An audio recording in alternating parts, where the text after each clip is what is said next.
ఇప్పుడు సఫకేషన్ అని చాలామంది మా ఓపీకి వస్తూ ఉంటారనమాట. వచ్చేసి ఛాతీలో సఫకేషన్ ఉంది, గాలి తీసుకోవడం ఇబ్బంది పడిపోతూ ఉంటాం. సఫకేషన్ అనేది ఒక బ్రాడ్ టర్మ్ అనమాట. అంటే డాక్టర్ దగ్గరికి జ్వరం వచ్చిందని వెళ్తాం కదా! అలా ఒక వాడే పదం ఈ సఫకేషన్ అనేది. ఇప్పుడు జ్వరం రావడానికి బోలెడు కారణాలు కదా! అది డెంగ్యూ అవ్వచ్చు, వైరల్ ఇన్ఫెక్షన్ అవ్వచ్చు, మలేరియా అవ్వచ్చు, యూరినరీ ట్రాక్ట్ ఇన్ఫెక్షన్ అవ్వచ్చు, లేదంటే న్యూమోనియా అవ్వచ్చు. అలానే ఈ సఫకేషన్ అనేది ఆ పేషెంట్ ఎక్స్‌ప్రెస్ చేసే బాధ. సో, అది దేనివల్ల వస్తుందని మనం ప్రాపర్‌గా హిస్టరీ తీసుకొని చూడవలసి ఉంటుంది. మనం రెస్పిరేటరీకి సంబంధించిన సఫికేషన్ గాని చూస్తే ఇవి కొంచెం ఇన్ఫ్లమేషన్కి సంబంధించి, ఇన్ఫెక్షన్కి సంబంధించి, అలానే కొంచెం యాంగ్జైటీకి సంబంధించి కూడా ఉంటుందన్నమాట.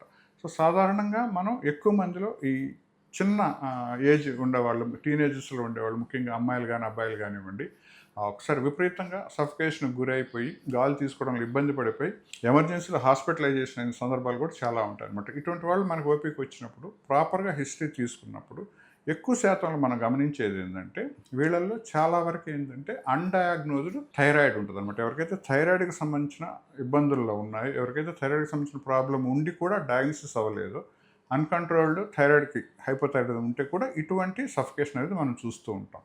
అలానే రెండోది వచ్చేసరికి ఏంటంటే యాంగ్జైటీ హైపర్ వెంటిలేషన్ సిండ్రోమ్ అంటాం అనమాట. ఏదైనా చిన్న బాధ వచ్చినా, లేదంటే స్ట్రెస్ వచ్చిన, యాంగ్జైటీ వచ్చినా కొంతమంది సెన్సిటివ్గా ఉండేవాళ్ళు వాళ్ళు తట్టుకోలేరనమాట. ఎప్పుడైతే అటువంటి సిచ్యువేషన్కి గురవుతారో వెంటనే వాళ్ళు శ్వాస తీసుకోవడంలో విపరీతమైన ఫాస్ట్నెస్, షాలో అంటే చిన్న శ్వాస ఎక్కువ సార్లు అలా తీసుకుంటారనమాట. సో మనకు వచ్చేసరికి ఏంటంటే అలా తీసుకుంటూ అంటే మామూలుగా మనం శ్వాస ముక్కుతో తీసుకొని నోటితో వదులుతాం కదా, ఇక్కడ రివర్స్లో ఉంటుంది అనమాట. నోటితో తీసుకొని నోటితోనే వదిలేస్తూ ఉంటారు. సో దానివల్ల ఏంటంటే పెదాలు, గొంతు ఇవన్నీ డ్రై అయిపోయి దానివల్ల కొత్త ప్రాబ్లమ్స్ రావడం, ఈ బుగ్గల మీద అంతా సూదులతో గుచ్చినట్టు, పెదాల మీద సూదులతో గుచ్చినట్టు, ఫింగర్ టిప్స్ మీద సూదులతో గుచ్చినట్టు, ఒక్కొక్కసారి చేతులు కాళ్ళు ఇలా కొంకర్లు పోవడం, చూసేవాళ్ళు ఏంటంటే వీళ్ళకి ఫిట్స్ వచ్చినాయి ఏమన్నా చూసి వెంటనే ఎమర్జెన్సీకి తీసుకెళ్ళడం కూడా చాలా మందిలో మనం చూస్తూ ఉంటాం.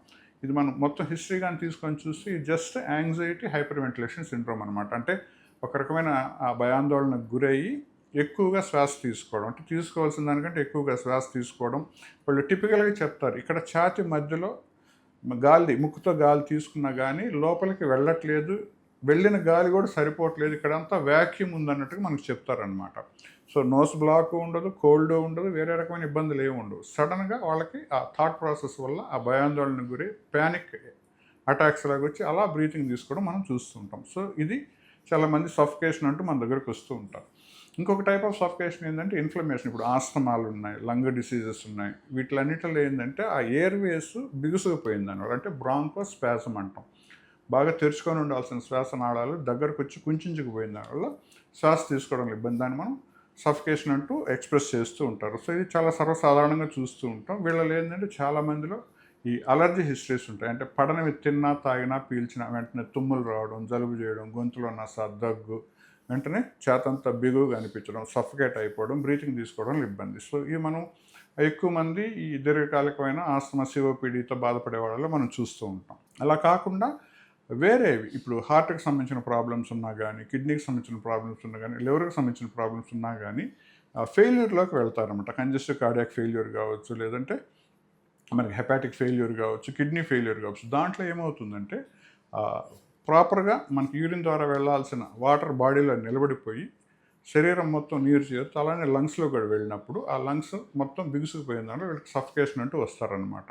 సో వాళ్ళు చెప్పిన సిమ్టమ్స్ని బట్టి మనం ప్రాపర్గా అనలైజ్ చేసుకొని అవసరమైన టెస్టులు చేసి చూసుకోవడం, సింపుల్ ఛాతీది ఎక్స్రే చూసుకోవడం, అలానే ఈసీజీ తీయించడం, 2D ఎకో చేయించడం, కిడ్నీ ఫంక్షన్ ఎలా ఉంది, లివర్ ఫంక్షన్ ఎలా ఉందో చూసుకోవడం.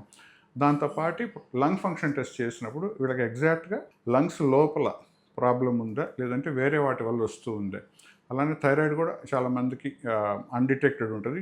మనం ఇటువంటి సందర్భాల్లో చేసినప్పుడు చాలామందికి థైరాయిడ్ కూడా బయటపడుతూ ఉంటుంది అనమాట.